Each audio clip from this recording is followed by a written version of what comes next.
Hi, I'm Mark Groves. I'm a human connection specialist and founder of Create the Love. At an early point in my life, I became obsessed with understanding relationships, the intricacies of how people connect. And through this exploration, I have created a life and a business dedicated to learning out loud and exploring how we interact with each other and the world. This podcast brings the world's top thought leaders, spiritual luminaries, physicians, scientists, researchers, best-selling authors, and health and wellness experts under one roof to discuss the good, the bad, the messy, and of course, the beautiful parts of the human experience. Welcome to the Mark Groves Podcast. I can't wait to dive in with you.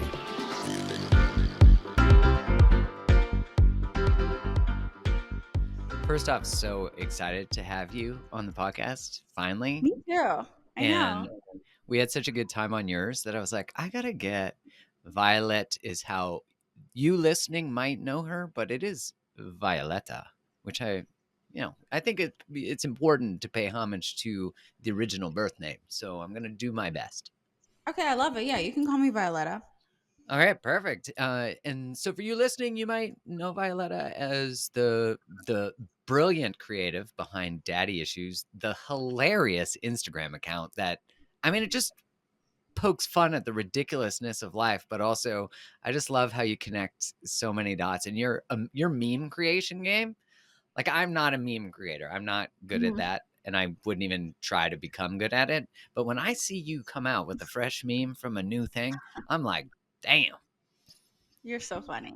Thank you. I mean, I don't make all of them. I think when I first started my account, I tried to make all of them. Then it was like me making less and less, and then me curating memes from other creators. And then the main thing that people focus on would be my captions underneath because they felt like they got a meme joke and they got a caption joke. Right. So that was kind of my thing, being like the caption queen. Yeah. So Yeah, it's because been it fun. blew up. And you're also a comedian and you're the host of Almost Adulting. So you got a Yes. lot of hats. Which was recently called Too Tired to Be Crazy, but I just changed the name of my podcast 2 months ago to Almost Adulting because I decided it was time to change it. Yeah, well, I love the new title because, I feel like we're always chasing the experience of adulting, but adulting also is hard. It's hard. It requires Yeah. responsibility and all the things. What inspired the change?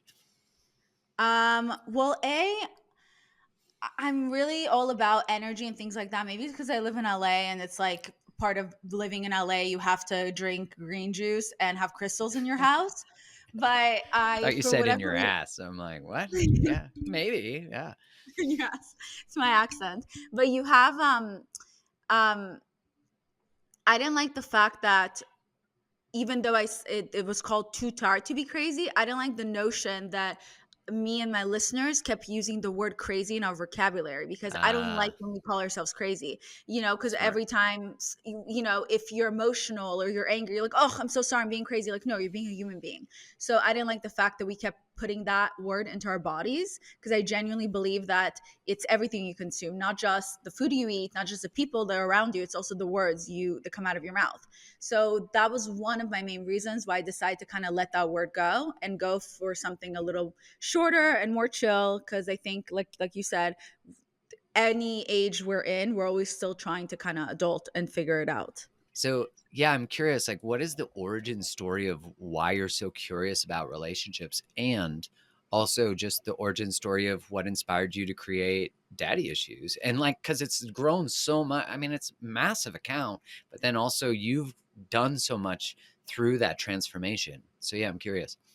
I love that you're asking that because I actually recently, on an episode that just came out that's a solo episode, I kind of discussed briefly daddy issues where I ran into someone else that's an immigrant like me and a lot of foreign people. I don't know how to explain foreign or out of America. A lot of times we have different relationships with our parents. A lot of times, like the girl I was talking to, she's French. Her name's Clara and I'm Russian. And our parents, the way we were raised, our parents were very cold. So it was kind of cool to revisit that thought of how far I've come with my relationship with my father. So it is so funny. Daddy Issues itself was created from my insecurities, and I never thought that account will grow. I was so lost in my accounting firm. I was constantly getting bullied. Like it was very serious bullying, not just like me pretending it's bullying. It was like HR was involved. It was very serious, and I was very depressed. It was at a time, it was one of my lowest moments, and the sense of humor is what helped me find myself again, and I could relate to other people who were tagging their friends. So that was that. So that account itself literally created me again and helped me find myself for the first time in That's my life. So beautiful. that was like beautiful and amazing. Honestly, I'm like so thankful for all of my followers because they literally showed me that it's okay to not fit in, you know? Mm. And then after that, the reason I started to get into wanting to understand better human relationships was because I didn't grow up with that type of love with my father, and I didn't grow up with touch. My father and I, we didn't say I love you until our mid 20s, my mid 20s. And we didn't hug until my mid 20s either. And it was only because I started it. And it was at one point after I started getting back my confidence in who I was through daddy issues that I started thinking about it. And I realized that, you know what? I don't care anymore. And I think it sounds weird for people who maybe never experienced this, where the feeling of being rejected by one of your parents, but we all experience that even since for much as a child without even realizing. But because I remember when I first moved to the US, I saw my American friend ask her dad for advice in front of me, casually discuss it. And I'm just watching it like, how are they having a casual conversation? You're like, And wait, then this happens? yeah, I was literally couldn't believe it. And then I was, I think 14, 15. No, I was 15. And then they hug each other. And she goes, thanks, dad. I love you. And I'm literally sitting there in shock. And then I go, wait, does this always like, do you guys do this all the time? And she's like, yeah. I'm like, this is normal to you? And she goes, which part? And I'm like, well, all of it. Like, you guys just say I love you just like it's nothing. And she goes, yeah, because I love him, so I'm gonna say it. I'm like, and you guys just like hug each other, like just like that? And she Right. goes, yeah. Do you not hug your dad? And I go, and literally as a 15-year-old, it's so sad to think about, but I went, well, no, because like what if I try to hug him and he's like, ew, what are you doing? Get away from me. Like that would be Mm. my thought process because we don't have that relationship. So it's weird. Hmm. But as an adult, when I finally found myself, it was this epiphany that I said, you know what? I don't care anymore if my dad rejects me. I don't care anymore if I feel rejected by my father. I'm not scared of that anymore because I finally had the confidence for the first time in my life. I know who I am. And if tomorrow my dad's gone, I'm going to regret that I didn't tell him that I love him. Like, I'm going to regret that I didn't Yeah. hug him. So I just need him to know because I know deep down that like he loves me. He just shows it differently. I understand it now as an adult. And I even talked about it with that girl, Clara, who's French. And I explained to her that at first, it was hard. Like it didn't change overnight. Like it was me awkwardly trying to hug my dad when I would see him somewhere, and when I said goodbye, I will hug him. It was like literally he cringed. I'm kind of like awkwardly trying to hug him, but I would do it. And then on every time we talked on the phone, I would be like, "Wait, Dad, hold on," and he's like, "What?" And I'm like, okay, I love you," and it's silence on the phone, and then he would just silence on the phone, then he hangs up. But like at least he waited because he was Mm. shocked. And then like I do Yeah. a few times, and then eventually my dad would be like, "Me too." And then eventually my dad started going, "I love you too." And then now Wow. we're at a point in our lives where I don't even have to say it first. Like when we talk on the phone, my dad's like, "I'm so proud of you. I love you so much." And I'll be like, "Oh my God, this is so cool." And I've only Wow. had this for 7, 8 years. So it's still for me, it's very fresh. Yeah, you give so much context to the idea that if we, no matter what our childhood was like, if we have no thing to relate to, like the ability to see, wait, hugging's normal, compassion's normal, safe communication, like all these things that if you experience them, you likely take them for granted, possibly, till you meet someone who's like, wait, you hug your dad? And being like, wow, yeah, yeah. Do you want to hug him? Like there's I you're just speaking to so much relativity that's required, because I think often we don't value what we have because we have it. And the other side is we don't realize how much, just by us changing our side, we can actually, if the other person is open to it, we can transform that relationship. And I've certainly experienced that just in communication with my parents. Like I've gotten so much better at communicating that I started to bring that to our conversations and conflict, and they've gotten so much better at it too, just through the mutual desire to do that. And Yeah. yeah, do you have any thoughts And on that? my friend, yeah, because my friend, she said, well, it's not fair. Why should we be the ones to change the behavior? Like, why couldn't our parents? And I was like, hey, I'm like, this is where we get it all wrong. This is part of even the word almost adulting. We, as children or even as adults, we forget that our parents are humans just like us. They Right. don't have all the answers. And when we eventually become parents, we also learn we don't have all the answers. So eventually you have to wipe away the image that you have of your parent, that your parents are heroes. They're not. They're going to disappoint you. And once you Mm-hmm. realize that they're humans, you accept the fact that they let you down and you know that they did their best. Like, I know my dad showed his love the best way he can, and like I know he feels bad that he couldn't give me a type of love that like I need as a child. But like the fact that I was able to now change the cycle as an adult, that means I'll be able to be different with my kids. And it's Yeah. okay if it had to start with me. I'm very happy that at least it did. And the whatever years that my parents have left on this earth, now we're able to have that type of relationship together. Yeah, it's so So beautiful. That idea though, you're right, the martyr. Like, why do I have to? Well, the my fiance said this the other day, that the person who has the higher level of awareness in the relationship, it is their responsibility to steer it at the time. oh, I And hate that. I know I didn't That like it either, sucks. because, and then I thought, well, which one between us has it right now? Because I do I have to take the no? Actually, just by her saying that tells you who had it or has it. But I think all relationships at some point, when they sort of hit the edge of their possibility or their potential and they keep expanding, you kind of play a leapfrog with the other person. You have an awareness, you bring it to the relationship, and that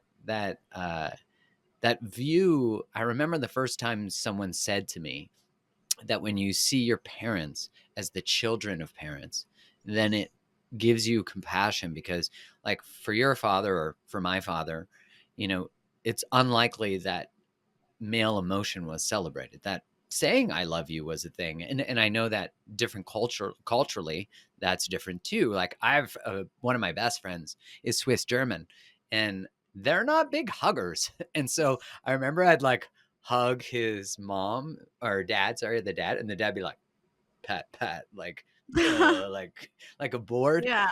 Um, but it's just so interesting to contextualize it through culture. But I think that's where also now with the current culture of like TikTok, I feel like everyone learns new words now on TikTok. And on TikTok now, like everyone's ex is a narcissist and Oh everyone yeah. else is the problem. And I think that also becomes a little toxic in itself because now we're sitting there and calling everyone else all these different names that were like with narcissist is so popular now. And like, no, your It's ex very maybe hot wasn't right now. a narcissist. Yeah, maybe he's just not emotionally developed, or maybe you guys weren't right for each other. Maybe you Right. have things because people forget we are mirrors of one another. So, like when my father was emotionally unavailable, guess who else was emotionally unavailable? Me. Guess who I was dating? Men who are emotionally unavailable because I was one. We were Hmm. attracting like people. So when I sit there and listen to some of my friends being like, "Oh, my exes are narcissists," I'm looking at my friend like, "Well, have you thought of looking in the like hello?" So I think that's the part of like, why do I need to do something? It's everyone else's fault. Sometimes it's up to you to be self-aware, and it's up to you to decide. Every day you wake up and you say, is this enough for me? And Hmm. every day, as long as it's enough for you, whatever relationships you currently have in your life, then it's okay. But if one day you wake up like I woke up and I said, you know what, my relationship with my father is not enough for me, I'm gonna fix it. So if you wake up one day and you say, whatever relationship I have with whomever is not enough for me, it's either you try to fix it, it's up to you, and you stop complaining and victimizing yourself, you just step up, or you let that relationship go because it's not working out for you anymore.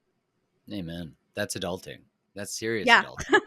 That's like, but it's amazing how liberating that is. Like, the power of being the victim or the martyr is that you get to stay in your circumstances or stay in your patterns because they're not your responsibility. And what you're saying is, oh, actually, Control Alt Delete, they are actually your responsibility. People probably don't understand Control Alt Delete because that's a pretty old computer reference, but I actually know. the I just dumb, had to look in my laptop as you said. That was like Control like, Alt what is Delete. that Yeah. to do anymore? Okay, so in the context of what you're saying too about TikTok, or just this culture of pathologizing everything, giving a title to everything, and even in the face of you must face a barrage of comments, things, all this stuff. And I'm curious, how do you, because what I really admire about when I see your stories and see you speaking is you very much speak at the cost of whatever the feedback might be. And you're also really great at calling out stuff. I just love it. Like I saw recently you're doing you're like, I think I'm going to start sharing when men message me inappropriate things and take when they're in a picture with their girlfriend in there. And I was like, yeah, like this is the level of accountability. Wait, that Yeah. was one of my close friends. So you saw something other people didn't. Oh, we can edit that out. No, no, no. Oh, okay. You can leave that there. I'm saying, Oh, but yeah, okay. that was Sorry. me making a joke. No, no, that was the joke because it's like some of the men that would DM me, they leave their girlfriends. And normally I used to hide the names, but now some of the messages are just so funny. Like the other day, somebody DM me saying, "What color is your nipples?" And I was like, "That's really funny." So I just took a screenshot and posted it because it's just sometimes it's just really funny, and I'm They not must gonna get a hide their names anymore. barrage. Yeah, they might. It's like we're protecting them from the social consequences of, and that's true of the internet, right? In a lot of ways, because people can be anonymous, they don't have like if you said something like that to someone on the street, you get punched in the face and you might go to jail. Like that's very real. So the internet has really made it so people can hide behind their keyboards or their screen names or whatever it might be. And I'm wondering, how do you manage to be so uh almost like how do you manage to be so unapologetically self-expressed and also because you are compassionate too, so how do you do both? Yeah. I mean, it takes time. Obviously, I have bad days. Like it's not always easy. When if I feel good about myself, then yes, I don't take it personally when anyone tries to attack me. I laugh it off or I look the other way. If I'm having a bad day, the first thing I'm going to notice is the mean comments and I'm going to feel the need to respond. And of course, the minute you say anything back, the person will always say, You can't. "Wow, the fact that you had the time to and you're like, "Okay, but you had the time. Like why do I have to be the bigger person?" It's sometimes it's annoying. So I hate that. So I definitely had to kind of train myself to learn how to look the other way because yes, it is very unfair, especially during the pandemic. People on the internet and celebrities have become more punching bags because people just assume forget you're a real person and they're angry as they should be. The pandemic sucked. It's life still sucks till this day, and it's easier to take it out on people that have a following because you just believe like, well, you're supposed to take it. It's part of your what you do for a living. No, we're not supposed to take it. We already work really hard to like entertain you. So it's maybe go to therapist instead of using me as a punching bag. Here's an idea, but I've learned now to kind of look the other way, or sometimes I respond in compassionately, and then the person always says, "Oh my god, I'm such a fan of yours. Like I didn't know you're gonna respond." Like sometimes it's the weirdest things. It's not even telling me to kill myself. It's meaner by just making a comment. Let's Wow. say, no, killing myself doesn't even hurt my feelings anymore. It's the messages when it's some like the other day, some girl was like, "Why does your mouth move so weird? Why do you talk like that?" And I go, "Oh, I have a speech impediment."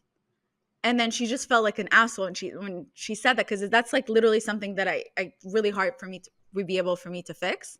Yeah. And plus it means that I'm like either autistic or some other type of disorder, and that's why I have a speech impediment. So the minute I said that, then she was just like, oh my God, well, like, I didn't think you would answer. And I actually think it's really endearing. No, bitch, Wow. you said, why does your mouth move like that? Okay. Yeah. But I'm just like, and I just said, I don't know. I don't get what goes through someone's mind head when they message a stranger that something like that. So yeah, you just have it's to let it go. It's hard. Like I've certainly I don't even get, I'm sure, even 0.1% of the things you get, and I'm just like sometimes I'm just like, wow, people on the internet, like you guys need a job, you need something else, you need therapy, you need like it is true that there's like an unrestrained part of people. I'm No, you curious know what what I are do sorry, actually? what? If someone, a lot of times, if I catch a mean comment, like really mean, what I do is I restrict them. So then I don't give them the satisfaction of responding, but I also don't give them the satisfaction. Sometimes if they're really rude, like like creepy. If it's a male that's saying something very creepy to me, I'll block them. But except that, I'll restrict them, because when you restrict them, they can comment as much as they want on your social media posts and they'll give you the engagement, but no one will see their stuff ever. So they'll be hoping you'll interact with them, they'll be hoping someone else will agree with them, but no one ever will, and they'll never know why. And then eventually they'll give up. So I'm in Meanwhile, they're it for just the long shouting into haul. a cave. I'm in for the Yeah. long haul. I love it. I love it. I'm curious, what is the greatest struggle that you see relationally in the people that follow your podcast? The biggest struggle relationship wise for the people that Yeah. follow me and my listeners, Or maybe just from your experience too. I think dating in general nowadays is hard. So I think it's, well, I will tell you, I think in general, not just my listeners, even from my own experience, I think everyone thinks the hardest thing about dating is always finding a new partner. But I think the hardest part about dating is actually letting go of the wrong people. And I think a lot of us have that issue, Yeah. especially with the pandemic. At that point, we got so isolated that it would be too lonely to not have a partner. So I think a lot of us went back to people we previously didn't work out with, or a lot of us, um, uh, oh, were you smiling? I'm like, is that what happened with you? Yeah, Just no, I'm kidding. laughing because there's like so many people who for sure like went back to an ex, went back to like Yeah. below average, like someone who didn't meet their standard, but they like lowered their pandemic standard, you know? When the pandemic first started, I tried to go back to this guy that it didn't work out with. I didn't even like him, and I'm like, should we date again? And he was just like, you didn't even like me. And I'm like, but I feel like you're the one. And he was like, I'm not. And I was like, are you sure? We should be dating. He was like, no. And I'm like, wow, got rejected by you. Cool. I Yeah. didn't even want you.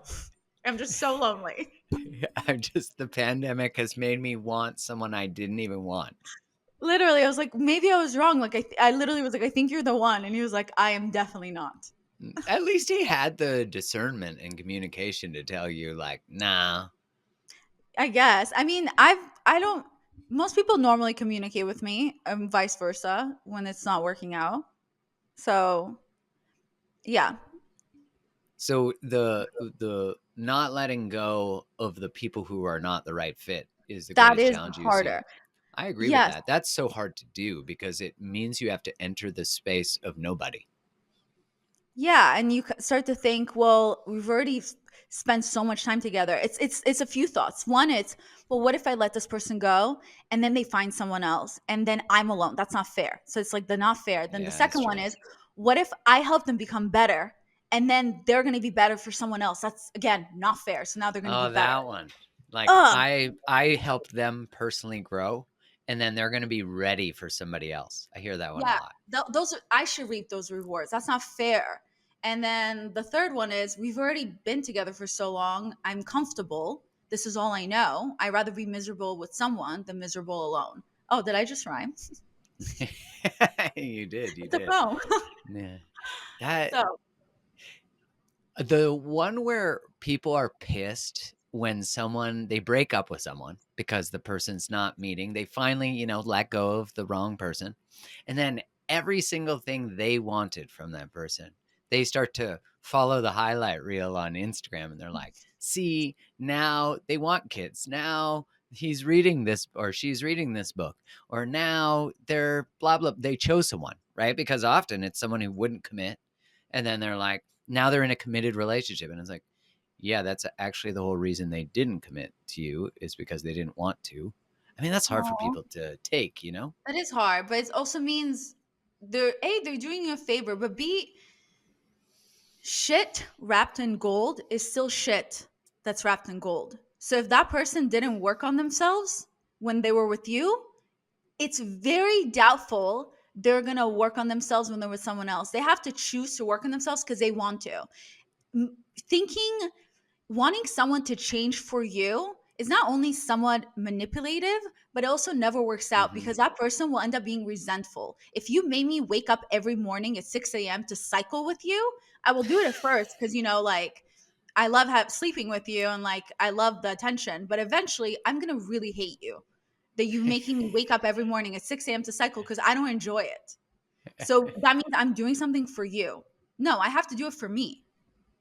So Amen. yeah. Yeah, the other one you said too, the fear of letting them go because we end up alone. Why do you think we have such a hard time being alone? I mean, that's a really good question. I think people don't like to be alone with their thoughts, but I think it is really wild to me. I love being alone. My problem is actually I'm alone too much. Like I have to do the opposite thing, where I have to get used to being around people in order to date, because I like being alone so much. But I think the reason people are afraid of being alone is sometimes they may not like what they see. And I think if you expect someone else to love you, then first you kind of have to figure out how to love yourself when you're by yourself. Because, like, Yeah, what does it say true about that. you that you can't be alone with your own thoughts, or you can't be alone with yourself? You don't like to hang out with yourself. How do you expect other people to want to hang out with you? Yeah, especially if they tell you like, "I really love you," and you don't love yourself, you're not gonna believe them. Like you're not Yeah. gonna deeply understand how they could if you haven't explored the parts of yourself that you may not like, even the behaviors that you may not like that you have. Yeah, but it's also, it's nice to have a partner or to have a crush on someone, but also, no matter how confident you are, I'm very confident, and I have those moments where it's kind of that fear, like, what if my person is not out there? Like, what if I'm just meant to be alone? Like, it is a normal fear, and I think sometimes Agreed. people even my manager the other day, when I told her how I was kind of mourning some guy, where I was acting a little like insecure about it. She was like, wow, it's actually making me feel so much better. And I'm like, what do you mean? She goes, because you come off so confident. I just assume you don't act up over guys. I'm like, no, I'm so pathetic over guys, like secretly. Are you joking? Like, please. But like, so, I think that's one thing people don't realize. They see something on the internet, people being confident, and they don't realize, like, no, we still, no matter how confident I am, I still have, and no matter how much I love being alone, I still have moments where I'm kind of like, it would be nice to have someone here, but I don't want to call any of my exes because I know I'm You better tried off that. without Yeah. that. Exactly. I've Yeah. been there. I've seen that movie. It didn't work out. Yeah, uh, I'm just laughing like so much of the projection or idea that we have that social media has created. I mean, it's funny, but it's also sad that we like watch these highlight reels of people's lives. That's why part of my work has always been just sharing my own personal journey, because I think we often don't humanize the people that are on, whether that have some sort of platform or voice that we might admire, or might find insight in, that we don't imagine that they have the same struggles as where, like even if you become a master of relationship, whatever that even means, it doesn't mean you don't have conflict. It just means you navigate it differently. You navigate it more in a more healthy way. Yeah, and I do think I've noticed, as personally as someone that was so well, actually last year my whole podcast was revolved around dating and relationships, and all I was doing was reading so many dating books, so many relationship books, so many self-love books, watching so many TED Talks, and it was so much information in my brain that it actually made me repulse of the idea of dating, because I was just so tired. All I was doing every day was talking and thinking about it and giving other people advice, that I couldn't date anymore.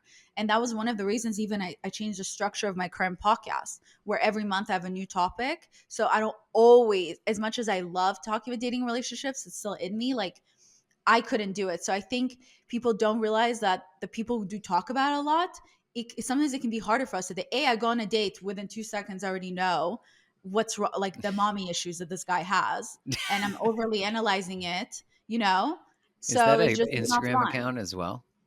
Mommy issues. I think someone has created it before, but it didn't go big. That's too bad.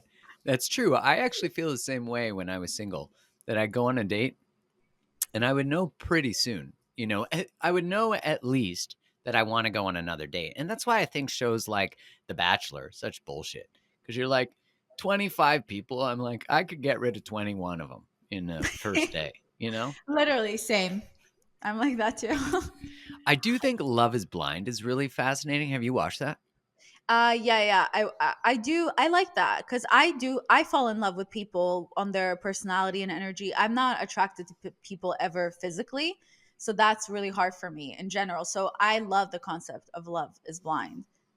I I'm wish the I could go on opposite. it, I mean, but I fall in love with personality. I don't mean I don't, but I'm definitely like have been in my younger, less mature times, much more physically driven. And then like, does the personality, like I wasn't filtering my whole dating experience for the Well, right things. yeah, but you shouldn't apologize for that. That's literally in your genes. Research Yeah. shows that men are, it's about physical attraction in order to get sexually aroused. For females, it's about touch and how we feel in order to get sexually aroused. Hence why men normally, if there's no physical attraction, they'll be the most likely won't date the other person, no matter how close of friends they are. But for women, they can be not sexually attracted to a man who's a good friend of theirs, but eventually they get used to him, he's around, he's a good friend, and then suddenly they start dating, is because now the woman's sexually attracted to him. So it's like actual Yeah. science and research. So I mean, it also makes so much sense too. yeah. That difference in did you watch the latest season of Love is Blind? No. No. No offense to you, Love is Blind, but she hasn't watched it. You didn't capture her for season 2. Anyways, the show, what I really loved about it was that I didn't think that because I had heard about season 1, like, oh yeah, people fall in love in 1 week and they're dropping L bombs like in a week. And I'm like, okay, this is like red flag 101. But when But I it's watched different. it, It's I was like, they're wow, they're stuck in a, it's different though. Like on these shows, they have no TV, they have no phone. yeah. They're just stuck there in their thoughts. I would fall in love in a day. I totally like when I watched it, I was like, okay, this is really because there's no physical materialism to like end the conversation before it begins. So it's really actually quite beautiful to watch. Yeah, I think it's beautiful to watch on Love is Blind because it has nothing to do with looks versus these other shows like The Bachelor or Too Hot to Handle. It was all about looks. I mean, Too But Hot to Handle is totally, it's just like, it was literally it's just out the window. But I mean, it's interesting. Like, I think it's fascinating. I think it, how they all get to, that's the one where they all get to a place and then they're not allowed to hook up, right? yeah, and then they want to do it more because of that. Yeah, that absence makes the heart grow fonder. That's definitely true. Like you But can't they come to party and bang and then they're not allowed to bang, but they're allowed to party. So that's but tough. with The Bachelor and with Love is Blind and shows like that have nothing to do, it's more about dating, is A, you're in competition. So the competition makes you think you want the person more because you're That's so competing for true. someone's love. B, you're isolated. So it's either all these women and I eventually, or men, depends if you're bachelor, bachelorette, and eventually you're sick of just seeing women. You want like testosterone, whatever, however you pronounce it, around testosterone, testosterone. Testosterone, yeah. Oh yeah. Yeah, and then it's like, and then if people, I think people a lot of times have made fun of people on The Bachelorette or on The Bachelor when they feel like they're in love, but you're literally isolated. So all day you're either spending time with this person or you're just sitting thinking about that person because you have nothing else going on. Yeah, I think the other fucked up part about The Bachelor or a Bachelorette, one is you're right, the competition makes you go kind of bananas, because you're like, I didn't even like this person, but I want to win. And it makes you go, if you're securely attached, if all of a sudden you're in a space where you're dating with 24 other people, you're going to get a little crazy. Like, where do I fit? They're going on dates with all these other people. Like, it could take the most sane person and make them get a little dysregulated, like get them a little bananas. Now, the other thought too is they usually go on these dates that are like a helicopter flies them to a top of a fucking waterfall, and then they have a 5-star chef making a meal while like a monkey's hanging around. Like it's so ridiculous that it's like straight out of a dreamy movie. Then I'm like, who wouldn't fall in love at the top of it? They're not even driving their own Right. cars, living in their own house. Yeah, and exactly. They're not, it's not the guy, it's not the guy's car, it's not the guy's date, but when you're on there, you're like, this is so romantic with this man. I can see all this romance with this man. You actually have no idea if the man is romantic or not. Right, you have no So clue. And like the casting, the writers are like, you should take her to this place and we're going to have all this setting and it's going to be amazing. All you have to do is wear this suit we gave you or this shirt and tie. Like it it really takes away if they had to plan their own date in their own hometown. I would like to see that. Like where it's actually them. That because that would actually tell you a lot about the person whoever's planning it. Wait, what kind of attachment style am I? If the reason I wouldn't be able to go on these shows is because I'm the kind of person, if I'm like, okay, if you want to date this person, then you date them. I'm out. I don't need to be part of this. So like that's kind of my thought Well, that's process. pretty Like I don't. secure.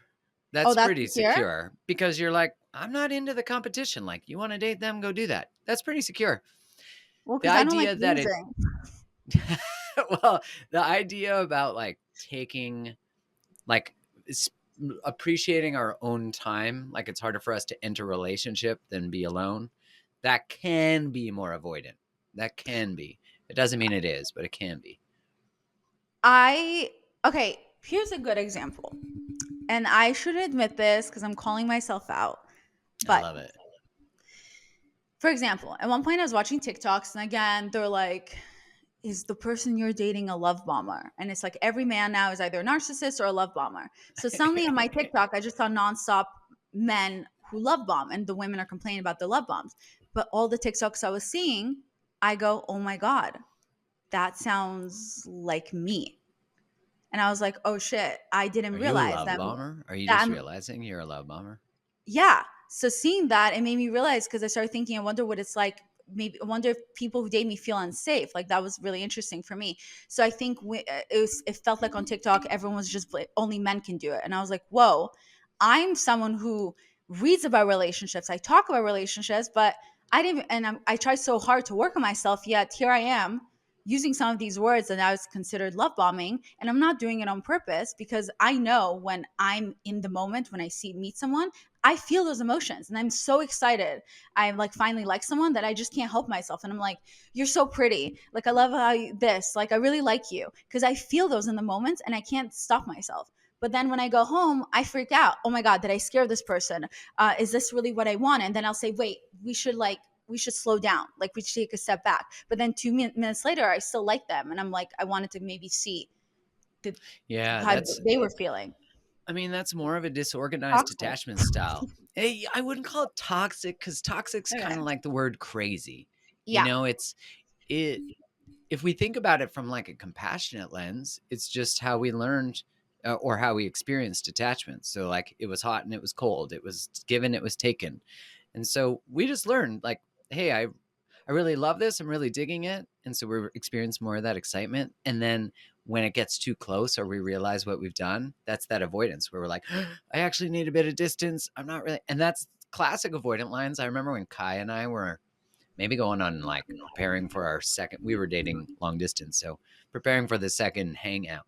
And I remember saying, she was saying, like, oh, I'm really excited about this, this, and this. And I can't remember what it was. But I remember writing her back saying, well, let's maybe just get past the second date.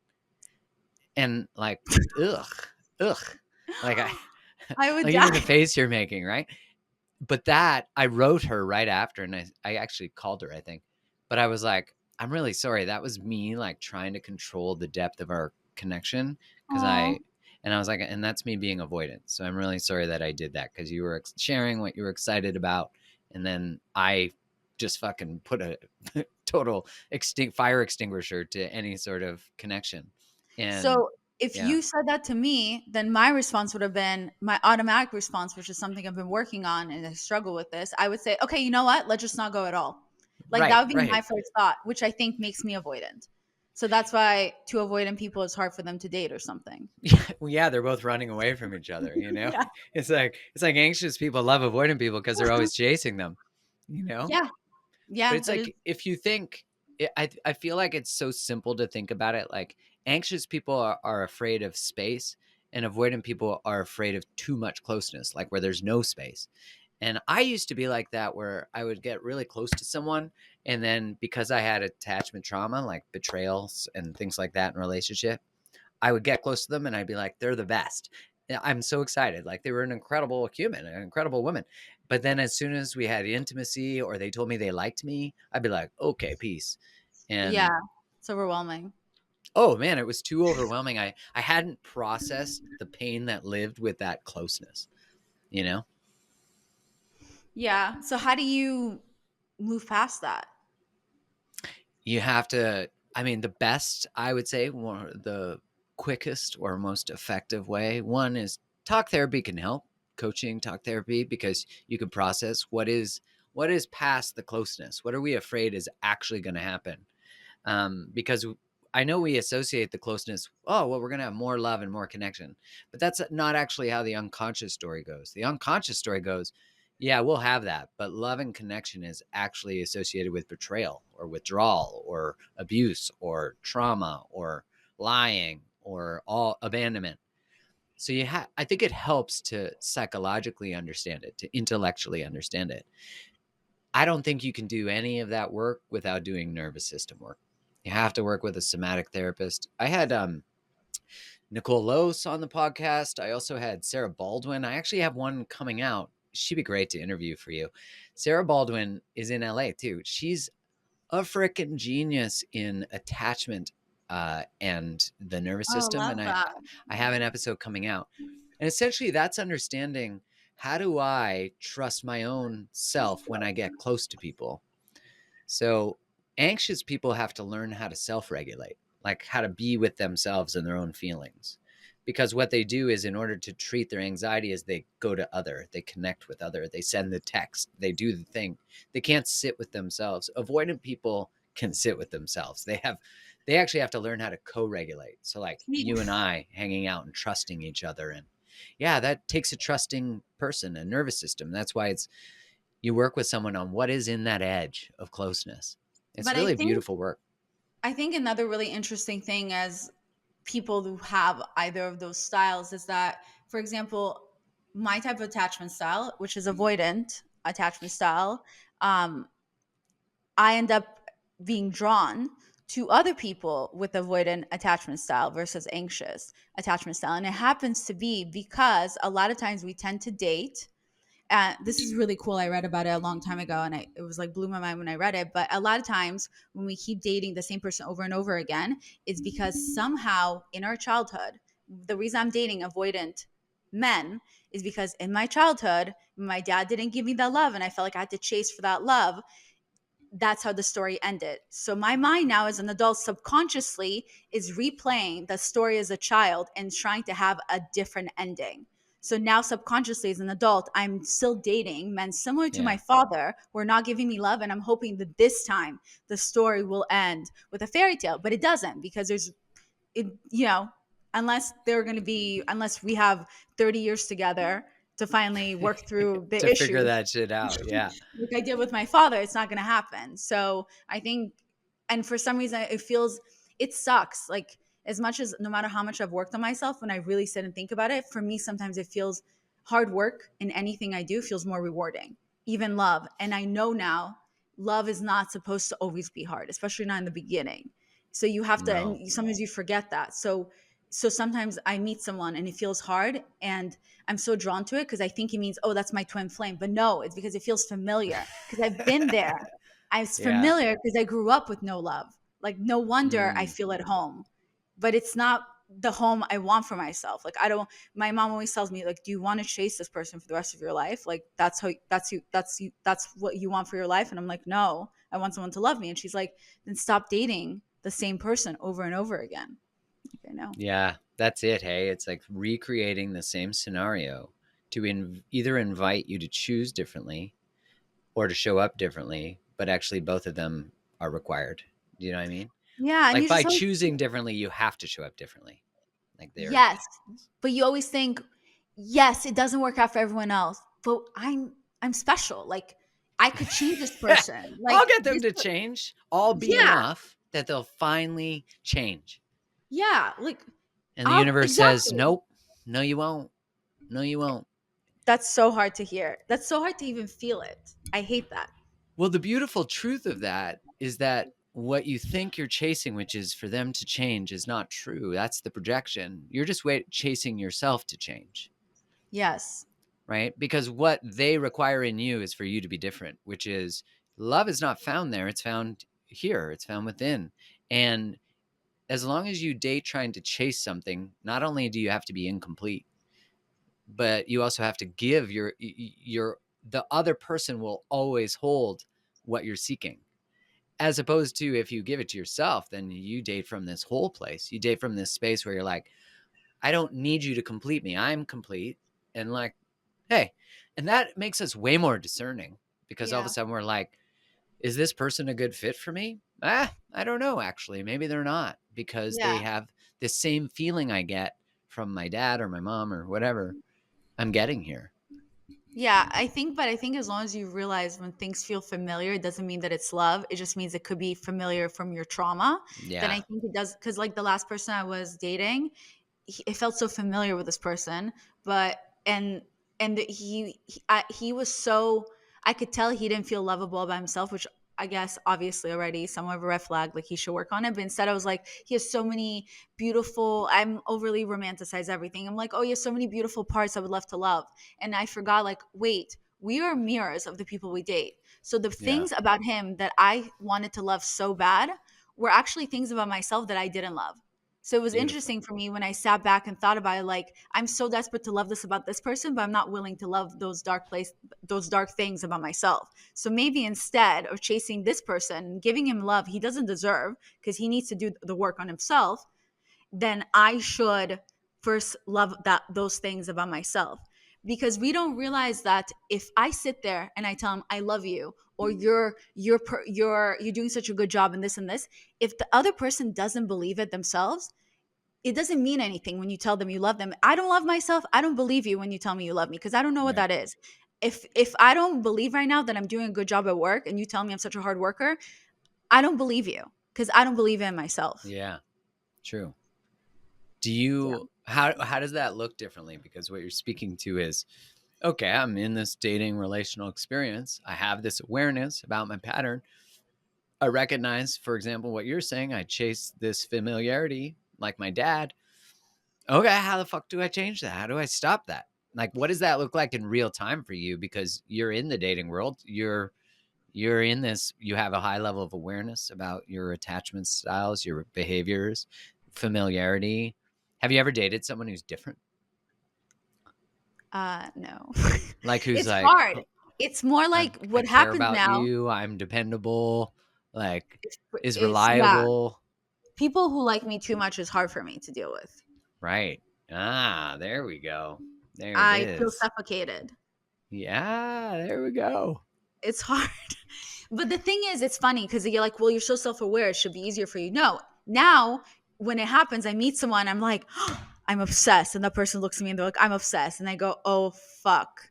You're This like, is bye. What are you shit. doing? No, instead, Yeah. I'm like, now I'm self aware. So I know it's not going to work out, but I'm still like, I can't, because it's the back of my head. I'm like, but maybe I'm wrong. Maybe this will be different. Well, see, this is the somatic part, the body, the nervous system that doesn't know how to be in closeness and not lose oneself. Like that idea, I'm suffocated. That's such an important word because it says when, like, just finish this sentence if you don't mind. Do you mind me asking these questions? Go ahead. That's why I love your podcast and who you are, because you're just like, let's fucking go all out all the time. You're just such an open book. Yeah. When people get close to me, When people get close to me, they make me feel suffocated. when people get close to me, are you gonna When people feel get something? close to me, I retreat. And what I'm afraid of when I get suffocated is, That eventually they'll use something I told them against me, or they'll get bored of me and then they'll leave. And then I accidentally got attached to them for no reason. hmm, So I rather just like take a step back. yeah, like I And don't it's trust. not even my fear of freedom. Well, no, I don't like when someone tells me what to do. So when I do feel suffocated, I fear freedom, that they're take away my freedom. But it's this fear of when you get close to people, then they end up. I don't want to. I have a hard time. When someone uses, I open up to someone finally, and then 2 weeks later, years, whenever later, suddenly they were like, "Well, you once said this and this." I'm like, "Damn, I wish, why did I even trust you? Why did you have to Yes, say that?" that's Or cancel it's culture some, too. That's that's yeah, but I didn't mean that. Or it's that fear of, yeah, I get scared that I get close to someone, I finally actually get attached to them, and now they could leave me at any moment, and then I'm the idiot that got attached. But I also know then, then you'll never live. You have to like, because in the end of the day, if you're gonna get hurt, you're gonna get hurt regardless. It's kind of like my mom used to tell me about my ex. What's the point for you to get so much anxiety if he's gonna cheat on you? If he's gonna cheat on you, he's gonna cheat on you. And once he cheats on you, then you can figure out what to do about it. But to like make yourself sick over it, like constantly thinking, is he cheating on me, stalking him? Like for what? He's gonna do it regardless if he will, if he wants to. Well, especially because a lot of those behaviors perpetuate the other behavior, right? Like we Literally. don't trust someone, we chase them, don't get me wrong, they're very untrustworthy people that we just should not be in relationship with. That what I hear you saying in all of that is you really value liberation for yourself, like freedom to be yourself, which is really important. That's such a beautiful thing to just claim. And that when you get close to people, they have betrayed you by using what you've shared in closeness against you. Yeah, not even to other people. It's like like here's a silly example. One of They my use it to, yeah. friends, I was having a bad day, and I don't really like to tell my friends anything. And I told her that I was feeling depressed, not depressed. I was feeling depressed, big difference. I wasn't going through depression at that moment, and it was a bad day. But then 2 weeks later, when we got in disagreement, she started holding it against me and being like, well, you're depressed. So you don't know what you're talking about. And I'm like, I'm not depressed. Why do you keep saying that? I'm like, I'm in a good place. And she's like, no, trust me, you're depressed. And I'm just like, girl, like, why are we doing this? So things Yeah, like that. the other overused term of gaslighting, that actually is. That actually is, because Oh, it's denying you your experience. It's saying that I exactly. know better about you than you know about you, which means that you have to adopt the other person's reality in order to be in relationship with them. Do you know what I'm saying? Like on Yeah. some level, that you're like, oh, well, if they say I'm depressed, then I must be, which of course you have enough discernment to be like, no, I'm not. It's interesting And too, because it's like there's a lack of trust in telling people things, right? Because you it's not said, I just don't that. share a lot. Yeah. Tell me more about it. With friends, I do have a for whatever reason, I don't know if I come off like a fuckboy with my friendships, but with friends, I do tend to draw in very dependent friends. Well, I'm the opposite where I need space. So a lot of times with friends, when we have a disagreement, it's because I'm not answering my phone enough, or they need a lot more love than I can give them. And I think that's then it becomes a worry for me as well. It's then I get scared to get close to people because it is one of my biggest fears deep down. It's not just a loss of freedom. It's about the fact that I'm gonna let someone down. And like I don't want to Mm, I always rather be the one to get hurt than the feeling of hurting someone else. So I've always said I rather be the bad guy than the victim in any situation in life. So I do have a big fear that I get close to someone, I can't give them the love they need, or I don't know how to do that love because I'm still figuring it out. And then what if it makes me feel like there's something wrong with me and I don't know how to mm. deal with that stuff? And as much as I want love, I sometimes get overwhelmed with either I'm about to give too much love because I don't know how to do it properly, or I'm not going to give it enough and then I let this person down.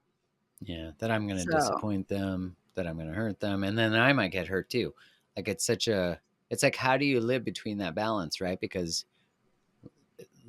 yeah, how really, do like, you?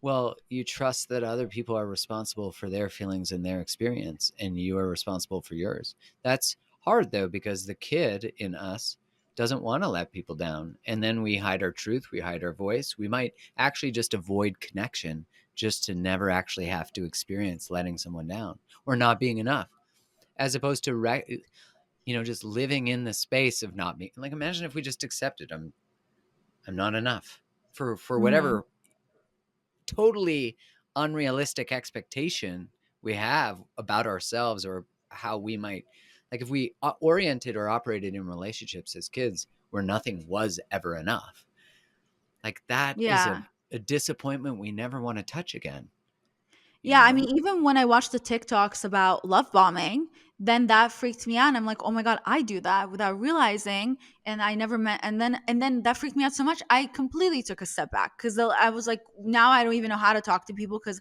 the last thing I want to do is make someone, because I start questioning myself. Like, do I then like this mm, person? I'm love bombing them. I don't know. So I think in the end of the day, this is something really awesome that my mom told me. after the last guy and I Your didn't work mom needs out. a TikTok or a podcast. I know, she's so wise, but she said, if you keep pretending to be someone else, then you're always gonna be upset when no one knows who you are. Right. And I agree because I think That's a I'm beautiful piece constantly of advice. right. Because if I'm constantly holding myself back or acting like I'm not vulnerable at all and I'm so strong all the time, then of course, if I keep pretending that I'm so strong all the time, then I can't be upset when no one's checking in when they haven't heard from me for a couple of days because I always tell everyone that everything's okay. Or if I keep pretending I'm okay with being single, if I keep pretending I'm okay with being alone, then I shouldn't be surprised when no one's at my door trying to go out with me. And it's kind of like the thing of like eventually you just have to be honest with yourself. Like, where do you stand? And you have to be okay that you're not perfect. And I have a need to always be perfect. That's just have always been. And I'm not perfect. So it's constant struggle with myself that I will never can never achieve this goal that I have that's unrealistic. And she said, I love you when you're crying, when you're showing your emotions, when you're sad. I love you when you admit that something makes you unhappy. Like, I love you so much more. And she's like, sometimes I wish you could be like that around your partners, because sometimes the people I date, they have a hard time living up to my expectations or living up to the expectations they think I have because of how I come off, that everything has to be perfect and that I don't ever get hurt or and I'm never upset. So I think the best advice I can give literally to myself right now is as I'm talking to you, I'm having a therapy session in my brain, processing all my emotions. I love it. So I would say, I think I'm loving myself more and allowing myself to be myself is how I'm going to attract the right person in my life that's going to also like me for who I am instead of me pretending to be someone. Well, and then you're off the hook because you don't have to keep up any act. You just get to be yourself. You don't have to, because every time you got to process and think about how you need to appear or be, you're actually not present because you have to go through a filter that puts you in the past. Does that make sense? Like you're Yeah. living in the future, so you never get to be in the now and you never get to just be. And like I can at least reflect my experience of you, which is that I connect with all the things that are your what you might call your imperfections or your vulnerabilities, like, and my experience of the people who follow you, who love you and your work and just your voice, it's all people who love that you just live out loud. And I think that's especially evident even in this podcast, even in this conversation, that you Yeah. you by humanizing yourself, you allow and give permission to other people to humanize themselves. And I have a lot of gratitude for that with you, especially because you do it on such a large platform. I mean, Thank you. Vice yeah, versa. Ditto. ditto. Ditto to you as well. Yeah. Yeah, thank you. It is hard, especially because I grew up so opposite of it. So it became my thing to really want to learn and understand it better, and I'm still learning. But it is interesting because it's very hard for me to be vulnerable and open. As I just mentioned, I don't talk to my friends about my feelings. So then it's interesting how then I go on my podcast or on social media and I'm open about certain things or I show my emotions, but it's hard. I mean, even throughout this conversation, I feel everything I'm saying and I feel everything you're saying, and I'm in the moment with our words. So Hmm. throughout this whole hour of talking, if you could tell, sometimes my eyes would get watery because I was really feeling what we were discussing. But then I have to hold myself back, and I have this trick since I was a child where I jab my nails into my palm or on my Mm. feet, like I stab in order to feel physical pain so I won't cry. And it's still a habit that even now as an adult, I know I'm supposed to allow myself to feel emotions because that's how you heal. And instead it's a knee reaction where I will jab my nails into my palm or my foot in order to feel the physical pain to prevent myself from showing any type of emotional pain. So Wow. pretty crazy. What a Yeah. beautiful level of awareness, though, to be able to just acknowledge that one of the ways that you coped with feeling emotional pain and, wearing a brave face was to do this. And sometimes to catch yourself doing it as an adult, like I remember talking to Sarah and her saying, I was telling her just about when I was a kid, and she was saying, isn't it so beautiful, the brilliance of the human body and the human mind, to know, to create these strategies, to be able to exist in relationship that aren't even healthy, but to be able to do it and to survive in them And she said, like, the real work is to differentiate when they're supportive as adults, because there are things we do that are supportive that we learn. But there's these beautiful coping strategies that we hate, that we think are toxic, that we think are imperfect, but they're so beautiful because we needed every single one of them to be here, to be able to regulate when we were a kid, to be able to handle parents who weren't reliable, you know? Mm. And Yeah. it's just yeah, I have so much compassion for where they come from. Like, I mean, for certain, one of my coping strategies was to eat, and to eat sugar. I love gummy bears. Anyone listening Yum. knows I love gummy bears. But I realized, like, the other day I was thinking, I was meditating and thinking, like, I've definitely I regulate pretty much everything I consume now. I don't drink anymore. Um I don't drink caffeine unless it's by choice now. I used to be totally addicted to coffee because, I mean, coffee, let's be honest. Um but what was interesting about sugar is I was just asking myself, do I need to take away sugar so I can find what's below it? And immediately the answer was yeah. It was like, oh fuck. So, that's so, like, any sort of processed sugar. And I was like, okay, this is interesting, because I would then dance in the gray of health, being like, I'll just eat dry mango. Well, dry mango is like a straight espresso shot of fucking sugar. It's just, Really? oh my god, it's so much sugar, but it's like nature's candy, Right. um so that's how I would eat it and justify it. But it still was something that was helping me regulate. Like, when I was emotionally distressed or didn't feel like I fit in as a kid or whatever it was, I would eat or drink chocolate milk or do something like that to soothe my feelings. I would get this high from the sugar. And I noticed that I still do that. Like, I still do that. And I want to know what's below it. I want to get and excavate the space below, much like what's in the tier that goes beyond the place where you inflict yourself pain. Like, what is that release? What's there? It's such a, I remember having this spiritual teacher who just said, like, get sober from everything that pulls you away from who you are. Wow. I love Yeah. that. It's so beautiful, because it's just like, I always thought, like, what would I find in silence? I was afraid of going into silence. And I remember I would just find more of me. Like, why am I afraid of finding more of me? You know what's interesting is that everyone has their addictions, and I never care for alcohol, I don't do drugs, and I think my addiction has always been people. I get Mm, addicted to people, but not people who love me, people who hmm. don't. And it's chasing them, and I think if I got further away from it, I would realize I think it's because deep down I probably wasn't I'm not at the place where I'm even ready to allow someone to love me and vice versa. So it's familiar and it's easier to fall for someone, the idea of someone, because they're never actually around, and create a whole story without actually having to go through the emotions and to go through getting to know each other. So it's always like, oh, he's far away, but if he was here, oh, how we would have worked out.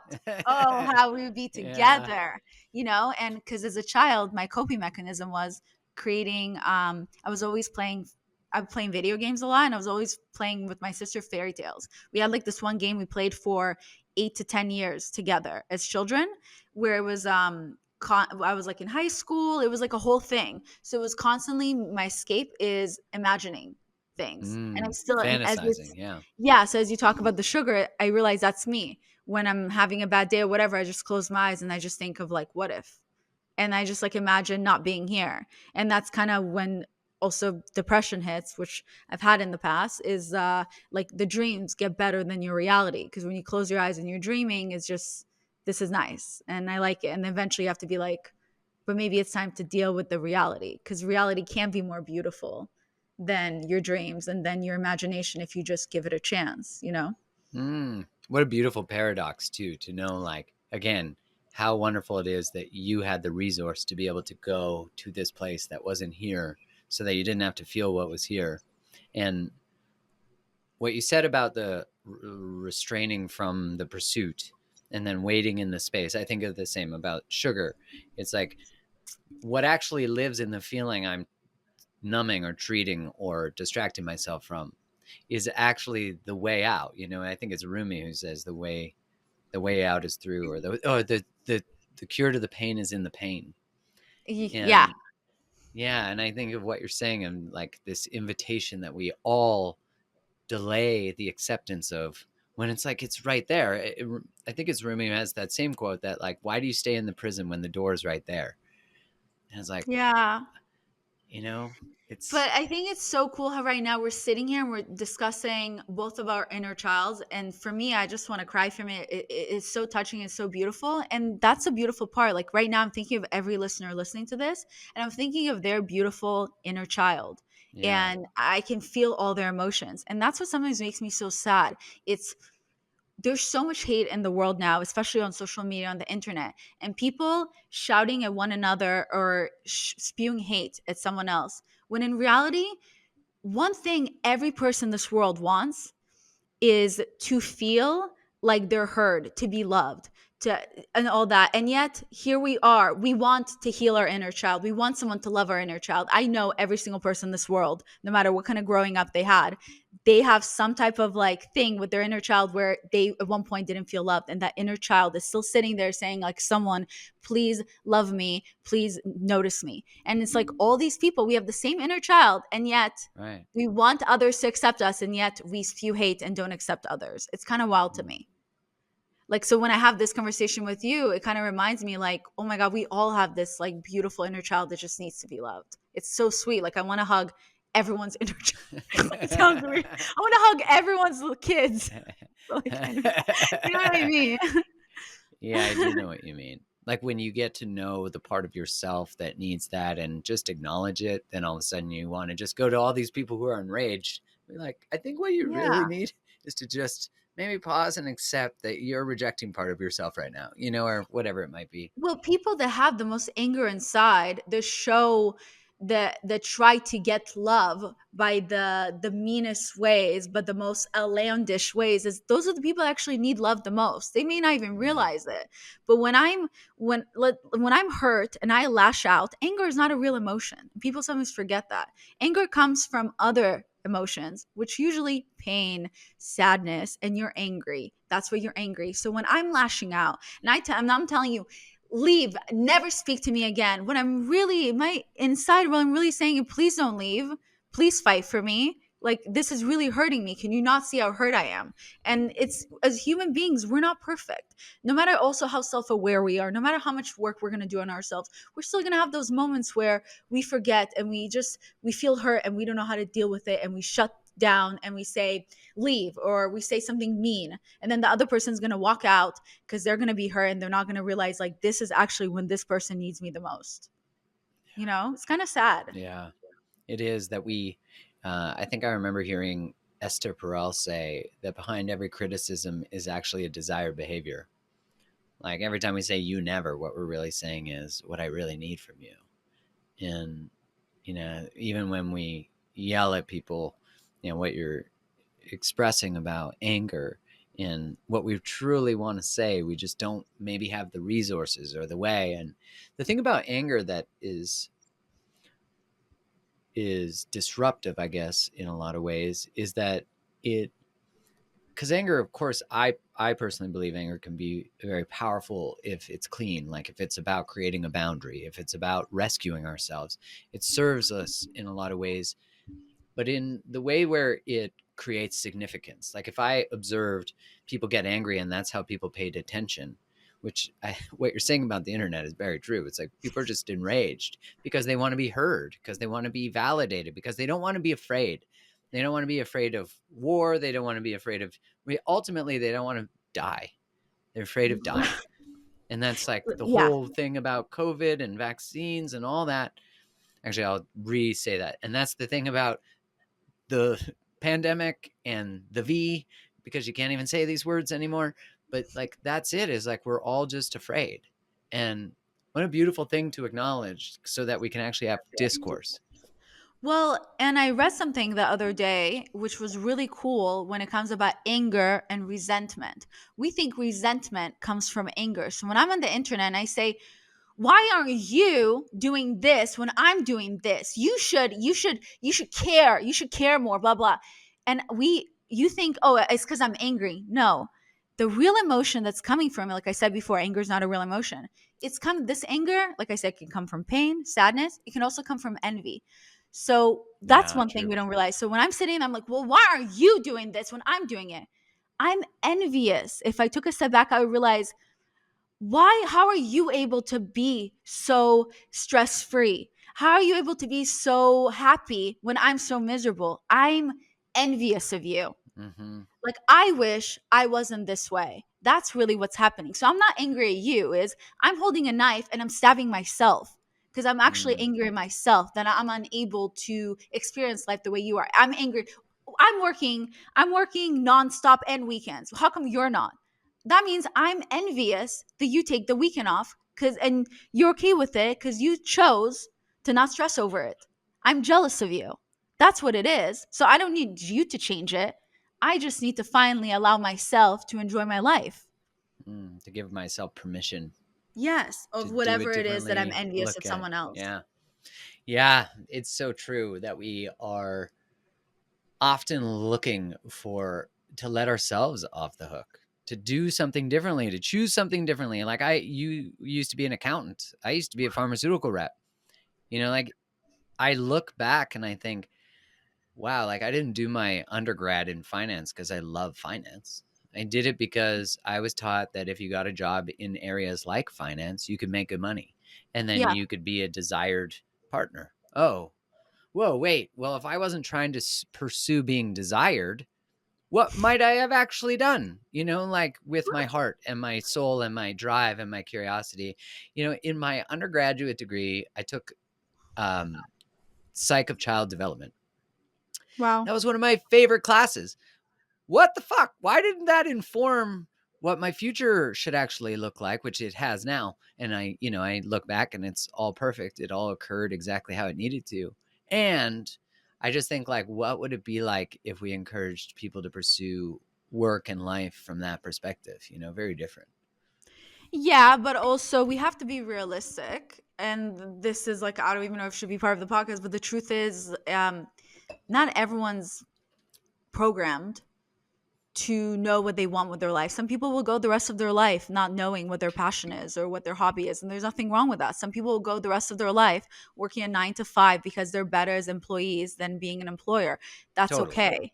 My father is one of the smartest men I ever met in my life. If he grew up in America, he would go to MIT. My father won math competitions in Russia. We're all good at Oh, math in Russia. I feel like everyone's good at math in Russia. Yeah. Exactly. My father is a bioscience engineer, but he's much better as an employee, and he will be a good employee for the rest of his life than would be an employer. I love freedom. I don't like people telling me what to do. I eventually found a job where I can be my own boss. And I'm also okay with working on weekends. I'm also okay with working at nights. I'm also okay with doing Same. things myself. So then it's easier for me to be an employer. So we can't also sit there and I just think people are sometimes unrealistic in the way where they think, just like, I'm realistic in a way that I'll never be a billionaire. I mean, I can tell myself I will be, and sure, maybe I will be, I can manifest it, but I don't think so. Unless I marry a billionaire, then, well, now I'm putting myself down. But like, I don't know. I'm just saying, like, you just have to kind of be sometimes realistic with yourself. It's okay if you don't know what your passion is. People go their whole life without it, and it's okay if you So true. don't own a business because you don't know how to do that. That's okay. It's not your path. Everyone's different paths in life. We should also accept that. Not everyone's meant to be great. Not everyone's meant to be a leader. It has to be, just like there's leaders, there has to be followers. And I feel like such an asshole that I'm saying it, but it's the truth. Yeah, I think I had a friend once who said to me, like, I just don't want to change the world and change relationships like you do. I just want to go to my job and that job pay for my free time and my travel and being in nature. And I'm like, I totally get it. That makes total sense. It's just like, not everybody wants a good relationship. Not everybody does. Not everybody, I think on a deep unconscious level, Oh, they yeah. do, but not everybody actually wants to learn about themselves. Not everybody wants an expansive, joyous life. Some people are just fine in their numbing cycles. And I don't mean that from a judgmental perspective. I just mean, like, I was totally fine till I wasn't, being a pharmaceutical rep and going to the bar. And like, I was fine with that. I do think on a deep unconscious level, I was numbing myself from actually the feelings I truly had, and that's a whole other story. But I wonder if, because I agree with everything you're saying, and that is us giving everybody the permission to where they are in their own story, including ourselves. And I wonder if we encourage curiosity from the beginning, because so much of religion and part of faith is not questioning. Like part of faith is don't Oh question yeah. God, right? And that trains children of faith, and no offense to faith, but just in general, it does, to not ask questions. Or when someone says that's just how it is, that it doesn't encourage curiosity. And I just wonder, like, if we were encouraged to say, why do we work 5 days a week? Why do we why 9 to 5?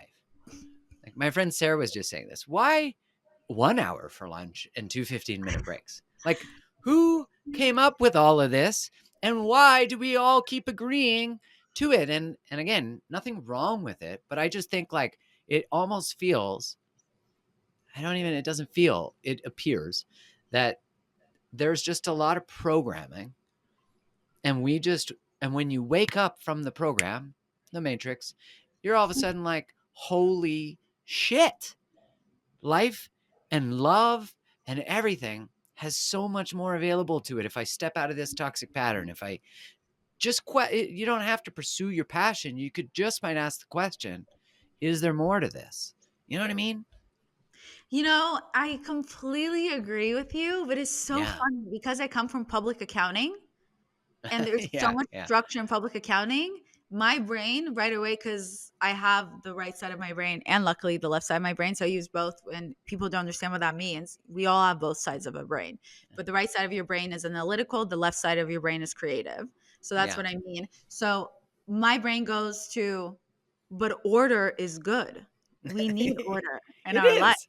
It's It is important. good. I need order in my life because I'm so chaotic. I am the most disorganized, organized person I know, but I need order. Or like I live by my calendar. That I just went to a doctor's appointment 2 days ago because I just go by whatever's on my calendar because I don't have time to answer texts, blah blah. I forgot that I we rescheduled the doctor's appointment, but I never deleted it in my calendar, so I showed up. So like like I'm similar to you. I get really afraid of constraint in terms of creativity and my calendar. And Kai reframed it to me. Again, now we know who leads our relationship. But she said to me, liberation through limitation is a thing. And I was like, okay, so when there is actual structure, then there is liberation through structure too. And it makes me think a lot of like, I have so much fear of structure because I have fear of my self-expression being limited. I have fear of not being allowed to ask why, because I grew up in Catholicism. I went to Catholic school. I worked in corporate. And when I would ask why, people would be like, yeah, it doesn't matter. Like, just keep doing it. Why are you asking? And I'm like, that's not a world I want to live in. So I get really I get afraid thinking that a constraint will stop me from self-expressing, but not realizing I actually need constraint sometimes to be able to free my creativity, if that But makes sense. also, we just had that conversation about the fact that not everyone's meant to be great. Not everyone's meant to make a Yeah, change. So, in a way, that's kind of why there needs to be order because not everyone wants to be free thinkers. And as much as people so think they true. want to be free thinkers, the pandemic, in some ways, on both sides, proved that maybe people don't. They don't realize how much sometimes they like being a part of a pact versus being just their own opinion. So, I It's very really don't true. know the right answer to that. I mean, in Just the let end of the day, everybody it's be all everybody. opinions. Yeah, so true, It's right? my Right. opinion versus your opinion versus that person's opinion. And then I think we should all just live our lives the way we want to and not tell each other how to live their life. But I'm just saying this because I have a fear of constraint, like anyone telling me what to do. So I'm like, We're in no. the constraint recovery group. We just didn't know. We're both like, hey, I'm Mark. Hey. Yeah, like, yeah. Anyone telling me what to do, I'm like, no. You know what? Like, I have incredible people that work with me who love structure. So they're the greatest compliment to me ever because they're like, hey, chaos, let's organize this a little bit. And I'm like, okay, let's try to do that. And but they're like obsessed. I remember the first person I ever hired, my coach told me to write a list of everything I hated doing and then create a job description. And I was like, Wow. people like that? Like, why would, oh God, I couldn't imagine like someone would take these things like calendars and, I was like, this is a job. But to someone, that's like their favorite thing in the world. No, it's my current my new podcast editor. They have a structure with everything in the Dropbox, because I used to just send things on WeTransfer or just like in the text, and he's like, put in the Dropbox. That's And I what was I like, do. Yeah. that's really annoying. But then I'm like, no, this is gonna help me. So now we have this one location where it's all in there and it's so organized, like episode by So episode, rough. easy. It's too easy. Yeah, and now it's like I will always know, because in the past I'll want to take back a file. I send someone a file, I delete it, and then the WeTransfer deletes it. It's some site that you can use to send files. So after a month or two, it's gone. So then sometimes I will lose a file because of that, because I'm so unorganized and I don't know where I saved it. But now I have a Dropbox. That's So amazing. I'm thankful for people that are opposites of me. That's my favorite thing about people. I totally agree. That shows good leadership too. Okay, I'm curious to close, Violetta. I'm curious, what would be your most significant, beautiful piece of advice that you would have for everybody? I mean, I feel like I've given No so pressure. many advice. Like, You've how given much so more? much. What's the Oh, tastiest morsel?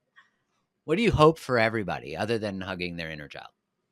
I mean, I think that is one of my favorite advice when it comes to the dating about the inner child. I think my favorite piece of advice would just literally be, um, You shit, got I more don't know. I mom? You mean, got more mom language? You got more mom yeah, advice? but What's I your think advice? I want your advice.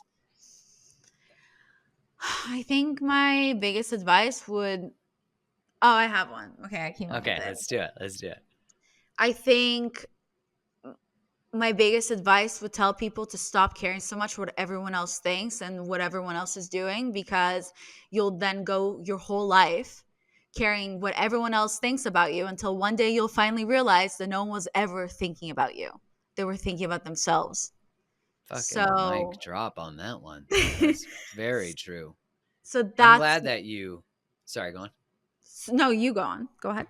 You go on. I'm glad that you marinated in that to deliver that beautiful piece. Yeah. Okay. Thank you for being here. I've had a lot of fun. I had so much fun. So much fun. And you're so fun to communicate or just dialogue with. Where do people find more of you? Well, people can find either my meme account, Daddy Issues _, or Violet Benson is my personal Instagram. They can DM me if they have any questions. And then my podcast, Almost Adulting, on Instagram, and then every platform, streaming platform, and soon also on Spotify. Woo! All right, sweet. Thank Yeah. you. And I'm looking forward to Mark coming on my podcast Hell in yeah. May, talking all about dating and relationships and the mental health when you go through the breakups, and also when you're in the relationship, the mental health of it, because I feel like we never discussed this. So stay tuned to the episode with him, or check out the episode with him that's out right now on my podcast, Almost Adulting, all about the mental health behind relationships and breakups that we do not talk about enough, which, it's like when you go through a breakup, people just tell you, we'll get over it. And versus being like, no, I may need to take longer than other people. So I love all that stuff. So get check into it out. Is what we Yeah. say. Perfect. All right. Thank you so much for having me. Of course. I'm so happy we did. Thanks so much for tuning in to today's episode. If this episode resonated with you, one of the best ways to support the show is to go subscribe to the podcast so you don't miss any more. Leave a 5-star review on Apple Podcasts or wherever you listen to it, or share the episode with your community on Instagram or whatever social place you like to hang out. This helps get it into more people's ears, and I'm so grateful for your support, always. Thanks again for tuning in. Much love.